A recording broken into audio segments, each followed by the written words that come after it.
በሁለት ቀን ጴጥሮስና ታዲዮስ ይውላሉ። በሁለት ቀን ጴጥሮስና ታዲዮስ መታሰቢያቸው ነው። ታሪካቸውም እንዲህ ነው። እንደ ክህነታቸው ደግሞም እንደ ሐዋርያነታቸው ሶርያ የምትባል ክፍለ ሀገር ገብተው በዚያ ሲያስተምሩ የሶርያ ሕዝቦች የኢየሱስ ክርስቶስ ተማሪዎች ያ መጡ። ሕዝቡንም ሰበኩት። በምን እናሳስታቸው ብለው መከሩ። ከዚያም ሴት አይወዱምና በሴት እናስታቸው ብለው መክረዋል። አንዲት አፍራቂያዊት ሴት በገንዘብ ገዝተው ቅባቱን ቀብተው ሽቶውን ረጭተው ከመንገዳቸው ላይ አቆሟት። ጴጥሮስና ታዲዮስም በዚያች መንገድ ሲሄዱ ሽቶውን ተረጭታ ተቀብታም ሰውነቷን ገልጣ ቁማ ቆየቻቸው። እነርሱም ባዩአት ጊዜ ወደ ፈጣሪያቸው ጸለዩ። ቅዱስ ሚካኤል ከሰማይ ወርዶ በነፋስ አውታር ከመሬት ከፍ አድርጎ ከሰማይም ዝቅ አድርጎ ወጥሮ አስጨነቃት። ከጭንቀቷም ብዛትና በታምራቱ ተደንቃ በጴጥሮስና በታዲዮስ አምላክ አምናለሁ አለችው። ሚካኤልም ከነፋስ አውታሩ አውርዶ ጥምቀተ ክርስትና ተጠምቃ የጴጥሮስና የታዲዮስን የስብከት መጽሐፍ ተሸክማ ተከትላቸዋለች። ከዚህ በኋላም ከዕለታት አንድ ቀን ለስብከት ሲጓዙ አንድ ገበሬ ስንዴ ሲዘራ አገኙት። እነርሱም እርቦናል፣ ከምሳ አብላን አሉት። ገበሬውም ከዚህ የመጣልን በዚህ አልቋል፣ ከቤት ላምጣላችሁ አላቸው። በሬዎቹን ፈትቼ ልሂድ ቢል እኛም ወንድነን እናርሳለን አሉት። ገበሬውም ሄደ። ታዲዮስም እያረሰ ጴጥሮስ እየዘራ 30 ትልም ዘርተው ቆይተውታል። ገበሬውም ሲመለስ እርሱ የዘራው አፍርቶ ደርቆ እነርሱ የዘሩት በቅሎ አድጎ ሽቶ አግኝቶታል። ከመሸም በኋላ ወደ ቤቱን ሲሄድ እሸቱን እየበላ ሄዷል። የአገሩ ሰዎችም የት አገኘኸው ቢሉት የኢየሱስ ክርስቶስ ተማሪዎች ሰጡኝ አላቸው። ሕዝቡም በእነርሱ ትምህርት አምነው በአብ በወልድ በመንፈስ ቅዱስ ስም ተጠምቀዋል። ዳግመኛም ታዲዮስ በአንድ ቀን ዘርቶ እንዲሁ በአንድ ቀን አጭዶ ለመስዋዕት አድርሷል። ከዚህም በኋላ ሲያስተምሩ አንድ ባለጸጋ እማራለሁ፣ እጸልያለሁ፣ እመጸውታለሁ ምን ቀረኝ አላቸው። ሁሉንም ትተህ እኛን ከጌታችን ጋር ተከተል አሉት። እርሱም ከንብረቱ ብዛት የተነሳ አልሄድም አለ። እነርሱም ባለጸጋ ይጸድቃል ማለት ግመል እንደ ተጫነች በመርፌ ቀዳዳ ታልፋለች ማለት ነው አሉት። የማቴዎስ ወንጌል ምዕራፍ 19 ከቁጥር 24። እስኪበሉ አሳልፋችሁ አሳዩኝ አላቸው። እነርሱም አንድ መርፌ የሚሰራ ጥበበኛ ወዳጅ ነበራቸውና መርፌ ሰርተህ ላክልን አሉት። እርሱም ቀዳዳውን አስፍቶ ሰርቶ ላከላቸው። እነርሱም ቀዳዳውን ጠበብ አድርገህ አሉት። አጥብቦም ላከላቸው። እነርሱም በፈጣሪያቸው ኃይል ግመሊቱን እንደ ተጫነች አሳልፈው አሳዩት። ይሄ በተአምር እንጂ ግመል በመርፌ ቀዳዳ የሚያልፍ ሆኖ አይደለምና። የታዲዮስና የጴጥሮስ በረከታቸው፣ ረዴታቸው፣ አማላጅነታቸው ከሁላችን ጋር ይሁን።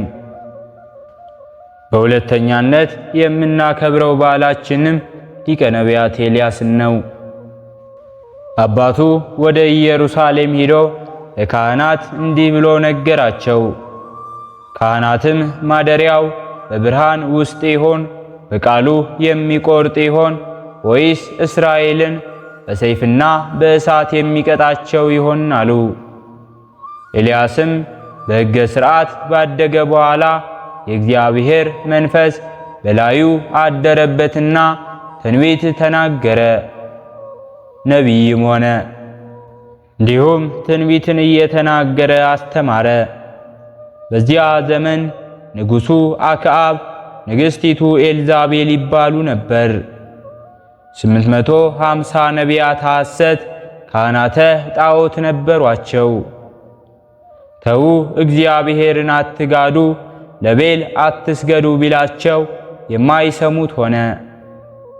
እንግዲያስ የጣዖቱን ደካማነት የእግዚአብሔርን ኃያልነት ይረዱት ብሎ ጸልዮ 3 ዓመት ከመንፈቅ ዝናብ ከሰማይ እንዳይዘንብ ከልክሎባቸዋል።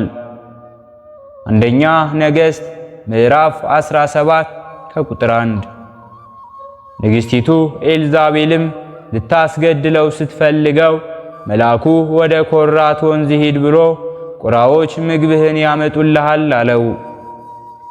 እንዳለውም ሂዶ ከዚያ ቁራዎች የተክለ ገነትን ፍሬ አመላልሰው በዋሻ ሞልተውለት እየተመገበ ተቀመጠ። በኋላ ግን ዝናብ አዝንብ ብሎ የማይለምን ሆነ። ጌታ ምግቡ እንዲቀርብበት አደረገ። ቁራው ቁራውን ይነጥቀው ይሆን እያለ ሰማይ ሰማይ ሲያይ ቆይቶ ምግብ ቢቀር ውሃውን ልጠጣ ብሎ ቢሄድ ውሃው ደርቆ አገኘው። ወደ ጌታም ቢያመለክት ወደ ሰራፕታ ሂድ፣ መበለት ትመግብሃለች አለው። በሄድም የነቢዩ ዮናስን እናት አግኝቷት ውሃ አጠጭኝ ቁራሽም ሽጭኝ አላት። በኤልያስ ጊዜ ውሃ የት ተገኝቶ አለችው። ነገሩ እንዲህ ስሜ ከፍቶ በዚያ ነውን ብሎ አዘነ። ሕያው እግዚአብሔርን ትንሽ ዱቄት አለችኝ ጋግሬ እኔም አንተም መጀመሪያ በልተናት እንሞታለን አለችው። ረሃብ ጸንቶበት ነበርና መጀመሪያ ለኔ ስጭኝ ላንቺ ለልጅሽ በኋላ ትበላላችሁ አላቸው። ለእርሱም ሰጠችውና በልቶ የረሃቡ ዘመን እስኪያልፍ ድረስ 2 ይበርክት አላትና ከተገነቱ ተኛ። ብትገባም ወደ ቤቱ ዕቃው በዱቄት ማሰሮው በዘይት ሞልቶ በዚያ ተትረፍርፎ አገኘችው። ከዚያም ሳለ ልጇ ዮናስ ድንገት ሞተባት። ሄዳም የእግዚአብሔር ነቢይ ሳይገባኝ ከቤቴ አስገብቼ በኃጢአት ልጄ ሞተብኝ አለችው። የሞተውን ልጅ ከደርቡ አውጥቶ እጁን ከእጅ እግሩን ከእግሩም ገጥሞ እየወደቀ እየተነሳ ሲጸልይ በሰባተኛው ከሞት ተነስቶ ድኗል። ከዚህ በኋላ እግዚአብሔር ለአክዓብ ተገለጠ ብሎት እርሱ ላይ ሲሄድ አብድዩን ከጎዳና አግኝቶት አብድዩም ለኤልያስ ሰገደለት። ጌታ አክዓብን ጠርተህ ወደዚህ አምጣው አለው። የእግዚአብሔር ነቢይ ሆይ አንተን ያላስፈለገበት ቦታ የለም። አንተን መንፈስ ቅዱስ ነጥቆ ከአንዱ ተራራ ቢያስቀምጥህ እርሱም መጥቶ ቢያጣህ በሰይፍ ይቀጣኛል። ኤልዛቤል ካህናት ነቢያትን ስታስፈጅ 50ውን በአንድ ዋሻ 50ውንም በሌላ ዋሻ አድርጌ ልብስ ቀልብ የሰጠው 100ውን ነቢያተ ካህናት ባያውቅልኝ እንጂ ነው። ሕያው እግዚአብሔርን ከዚህ አልሄድም፣ ጠርተህ አምጣው አለው። ጠርቶም አመጣለት። እስራኤልን በረሃብ የምትቆላቸው አንተ ነህ አለው። አይደለሁም አለ። እስከ መቼ በሁለት ሐሳብ ተሰነካክላችሁ ትኖራላችሁ? ቤልም አምላክ ከሆነ እርሱን ብቻ አምልኩ፣ እግዚአብሔርም አምላክ ከሆነ እርሱን ብቻ አምልኩ፣ እርሱንም ተከተሉ አላቸው። አሁንም 850 ሐሰት ካህናት ጣዖት አሏችሁ፣ እኔ ግን ነቢያት ካህናት አልቀው ብቻዬን ቀርቻለሁ። መስዋዕት እንሰዋና እሳት ከሰማይ የበላላት አምላክ ነው። ከዚህ በኋላ ዝናብ አዘንባለሁ አላቸው። አክዓብም ሲቸኩል ሄዶ ሰብስቦ አመጣቸው። ከጊዜውም ከላሙም ምረጡ አላቸው። ከጊዜው ጠዋትን ከላሙም የሰባውን መረጡና በዚያ ሰዉት። ቢጸልዩም እሳት ከሰማይ ወርዶ አልበላው አለ። ኤልያስም ይስቅባቸው ጀመር። አምላካችሁ እንቅልፋም ነውና ተኝቶ ይሆናል፣ ቀስቅሱት ደካማ ነውና ወድቆ ያዝን ይሆናል፣ አንሱት እያለ ተዘባበተባቸው። ከዚያ በኋላ ሰውነታቸው ሳይቀር በጦር ይወጉት ጀመሩ። የማይቀበላቸውም ሆነ። ጊዜውም አለፈ፣ ከሰዓትም ሆነ። ከዚህ በኋላ ኤልያስም ተነስቶ ድንጋዩን እንጨቱን ረብርቦ ሥጋውን አወራርዶ ከዚያ ላይ አድርጎ የአብርሃም የይስሐቅ እንዲሁም የያዕቆብ አምላክ እኔ እሾምበት እሸለምበት ብዬ አይደለም ለአምልኮትህ ቀንቼ ነው እንጂ ብሎ በዚያ ጸለየ። እሳት ከሰማይ ወርዶ ሥጋውን በልቶ እንጨቱን ድንጋዩን በልቶ ከመሬት ጋር ያህል አነሳስቶለታል። የአሕዛብ አማልክት ከወርቅና ከብር የተሰሩ ናቸው፣ ክፉም ሆነ መልካም ሥራ መስራት አይችሉም እንዳለ ነቢዩ ኤርምያስ በትንቢተ ኤርምያስ ምዕራፍ 10 ከቁጥር 5። እነዚያንም 850ውን ነቢያተ ሐሰት እንዲሁም ነቢያተ ጣዖት አሲዞ ቂሶል በሚባል ወንዝ አስፈጅቷቸዋል። ይህንንም አድርጎ ከቀርሜሎስ ተራራ ወጥቶ አንገቱን ከጉልበቱ አድርጎ ብላቴውን ወጥተህ ወደ ባህር ተመልከት ብሎ በዚያ ሲጸልይ ትንሽ የሰው ጫማ የምታክል ደመና ከባህር ውሃ ቀድታ ስትመጣ አየሁ አለው። አክዓብን ንገረው አለው። ወዲያውኑ ዝናቡ ዘንቦላቸው ዘርን ዘሩ። ዕለቱን በቅሎ አፍርቶ ሽቶ ጠብሰው ቆልተው ተመግበው አድረዋል። ኤልዛቤልም ካህናተ ጣዖትን እንዳስፈጀ ስትሰማ ነገ ከእነዚህ እንደ አንዱ ሳላደርገው ብላ ዛተችበትና የታዘዘ መልአክ መጥቶ ከኤልዛቤል ተጣልተ ከዚህ ተቀምጠሃል አለው። ደንግጦ ዮናስን ቤርዛቤህን ትቶ በረሃውን ሲሄድ ደክሞት ደድሆ ከሚባል በዚያ ዛፍ ጥላ ስር አረፈ። እዚያም አንቀላፋ። መልአኩ ቀስቅሶት ቢነቃ ከአጠገቡ ህብስትና ውሃ ቀርቦ አገኘ። በልቶም ተኛ። ሁለተኛም ቀሰቀሰው፣ ተመግቦም ተኛ። በሦስተኛውም ቀስቅሶ ብላ እስከምትጠግብ እንደዚህ ብሎ ነገረው። ያን በልቶ ሕመም ድካም ሳይሰማው 40 ቀን 40 ሌሊት ተጉዞ ደማስቆ ወይም ኮሬብ ደረሰ። የሳፋጥ ልጅ ነቢዩ ኤልሳ 12 ጥማድ በሬ ሲያሳርስ በዚያ አገኘው። ተከተለኝም አለው። ሁለቱን በሬዎቹን አርዶ ባልንጀሮቹን መግቦ ተከትሎታል።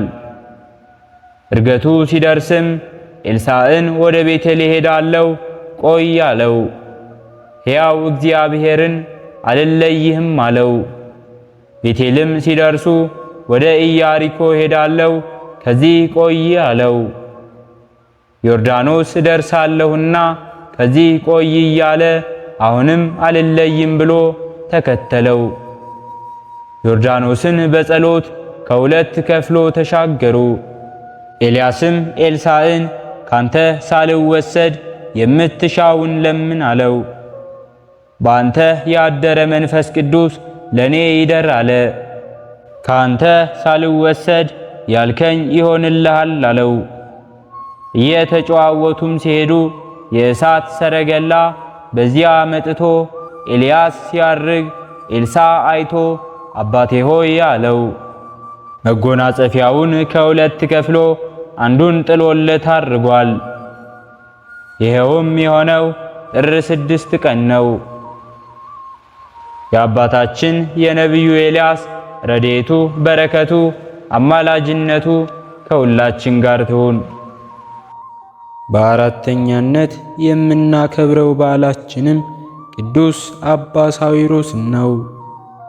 አንድ አምላክ በሚሆን በአብ በወልድ በመንፈስ ቅዱስ ስም ጥቅምት 2 በዚህች ቀን የአንጾኪያ ሊቀ ጳጳሳት ቅዱስ ሳዊሮስ ወደ ግብፅ ሀገር ተሰዶ መጥቷል።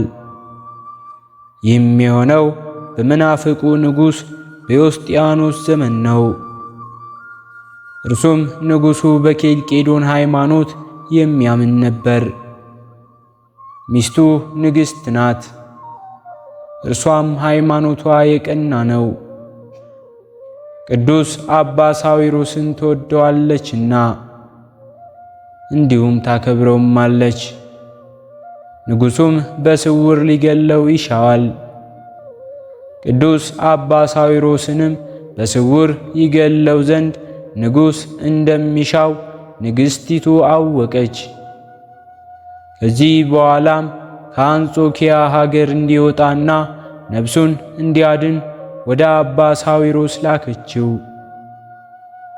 እርሱ ግን መሸሽ አልፈልግም፣ ለንግሥትም እንዲህ ብሎ ላከላት። እኔ ክብር ይግባውና ስለ ጌታዬ ስለ መድኃኒቴ ኢየሱስ ክርስቶስ ለሞት የተዘጋጀሁ ነኝ ብሎ ነገራት። ንግሥቲቱም ብዙዎች ምዕመናንም አብዝተው በለመኑት ጊዜ ከሀገሩም ወጣ። ከእርሱም ጋር ከምዕመናንም ጋር አብረውት ወደ ግብፅ ሀገር የተሰደዱ አሉ። ንጉሡም በፈለገው ጊዜ አላገኘውም ነበር። እንዲሁም እያሰሰ ፈለገው። ወደ እርሱ ያመጡት ዘንድም ወታደሮቹን ላከ። ክብር ይግባውና ጌታችን መድኃኒታችን ኢየሱስ ክርስቶስ ስለ ሰወረው እነርሱም በቅርባቸው ሆኖ በመካከላቸው ሲጓዝ አላገኙትም። በአንድ ቦታም አብሯቸው ሲያድር እርሱ እያያቸው፣ እነርሱ ግን የንጉሡ ጭፍሮች አያዩትም ነበር። እርሱንም አጥተው ተመልሰዋል። ወደ ግብፅ ሀገርም በደረሰ ጊዜ ከቦታ ወደ ቦታ ከደብርም ወደ ደብር በስውር የሚዘዋወር ሆነ። እግዚአብሔርም በእጆቹ ላይ ታላላቅ የሆኑ ድንቆች ተአምራትን አደረገ። በአንዲት ቀንም ወደ አስቄጥስ ገዳም እዚያች ደረሰ። በመጻተኛ መነኩሴ አምሳልም ወደ አባ መቃርስ ቤተ ክርስቲያንም ገባ። በዚያንም ጊዜ ቄሱ ዕጣንና ቁርባንን ሊያሳርግ በዚያች ጀመረ። እንደ ሥርዓቱም እየዞረ አጠነ። የሐዋርያትንም መጻሕፍት የጻፏቸውንም መልእክቶች የከበረ ወንጌልንም ካነበቡ በኋላ እጆቹን ታጥቦ ማኅፈዱን በገለጠው ጊዜ በጻሕሉ ውስጥ የቁርባኑን ኅብስት አላገኘውም። ደንግጦም አለቀሰ። ከዚህ በኋላ ወደ ሕዝቡ ተመልሶ እንዲህ አላቸው፣ ወንድሞቼ እነሆ የቁርባኑ ኅብስት ተሰውሮ በጻሕሉ ውስጥ አላገኘሁትምና ይህ የሆነው በእኔ ኃጢአት ወይም በእናንተ ኃጢአት እንደሆነ አላወቅኩም አለ። በዚያን ጊዜ የእግዚአብሔር መልአክ ተገልጦለት እንዲህ አለው፣ ይህ የሆነው በኃጢአትህ ወይም በሕዝቡ ኃጢአት እንዲህ አይደለም። ሊቀ ጳጳሳት አባ ሳዊሮስ እያለ መሥዋዕትን ለማሳረግ በመድፈርህ ነው አለው። ቄሱም መልአኩን ጌታዬ ሊቀ ጳጳሳት መኖሩን አላወቅኩም አለው። አባ ሳዊሮስም ወደ ቆመበት ቦታ ከተመለከተ በኋላ ተመልሶ አመለከተው። ቄሱም ወደ አባ ሳዊሮስ ሄዶ ከእግሩ በታች ሰገደ። ቡራኬም ከእርሱ ተቀበለ። ሊቀ ጳጳሳት አባ ሳዊሮስም የጀመረውን የቅዳሴውን ሥርዓት እንዲፈጽም ቄሱን አዘዘው። እርሱንም በታላቅ ክብር ወደ ቤተ መቅደስ አስገቡት። ከዚህም በኋላ ቄሱ ወደ መሠዊያው በወጣ ጊዜ የቁርባኑን ኅብስት በጻሕሉ ላይ በእርሱ አገኘው። ካህናቱና ሕዝቡም ሁሉ እግዚአብሔርን አመሰገኑት። የቁርባኑም ሥርዓት ከተፈጸመ በኋላ ካህናቱና ሕዝቡም ሁሉ ከሊቀ ጳጳሳት አባ ሳዊሮስ ቡራኬ ተቀበሉ። ከዚያም ወጥቶ ወደ ሀገረ ሰሃ ሄደ። ስሙ ዶርታዎስ ከሚባል እግዚአብሔርን ከሚወድ ባለጸጋ ሰው ደርሶ ከእርሱ ዘንድ ተቀመጠ። ምዕመናንም እያስተማራቸውና በቀናች ሃይማኖት እያጽናናቸው እስከሚያርፍባት እስከ የካቲት ወር 14 ቀን ኖረ። ለእግዚአብሔር ምስጋና ይሁን። እኛንም በዚህ በቅዱስ አባት ሳዊሮስ ጸሎት ይማረን፣ በረከቱም ከእኛ ጋር ትኑር ለዘላለሙ አሜን። ሕሊናችን በማሰባሰብ አባታችን ሆይ እንበል። አባታችን ሆይ በሰማያት የምትኖር፣ ስምህ ይቀደስ፣ መንግሥትህ ትምጣ፣ ፈቃድህ በሰማይ እንደሆነች እንዲሁም በምድር ላይ ትሁን። የዕለት እንጀራችንን ስጠን ዛሬ፣ በደላችንንም ይቅር በለን እኛም የበደልነውን ይቅር እንደምንል፣ አቤቱ ወደ ፈተናም አታግባን ከክፉ ሁሉ አድነን እንጂ መንግሥት ያንተ ናትና ኃይል፣ ክብር፣ ምስጋና ለዘላለሙ አሜን። እመቤታችን ቅድስት ድንግል ማርያም ሆይ በመልአኩ በቅዱስ ገብርኤል ሰላምታ ሰላም እንልሻለን። በሐሳብሽ ድንግል ነሽ፣ በሥጋሽም ድንግል ነሽ። አሸናፊ እግዚአብሔር እናት ሆይ ሰላምታ ላንቺ ይገባሻል። ከሴቶች ሁሉ ተለይተሽ አንቺ የተባረክሽ ነሽ፣ የማኅፀንሽም ፍሬ የተባረከ ነው። ጸጋን የተመላሽ ቅድስት ሆይ ደስ ይበልሽ፣ ልዑል እግዚአብሔር ካንቺ ጋር ነውና ከተወደደው ልጅሽ ከጌታችን ከመድኃኒታችን ከኢየሱስ ክርስቶስ ዘንድ ይቅርታውንና ምሕረቱን ለምኝልን ኃጢአታችንንም ያሰርይልን ዘንድ ለዘላለሙ አሜን። ስለነበረን ጊዜ ሁሉ የአምላካችን የልዑል እግዚአብሔር ስሙ ዛሬም ዘወትርም የተመሰገነ ይሁን።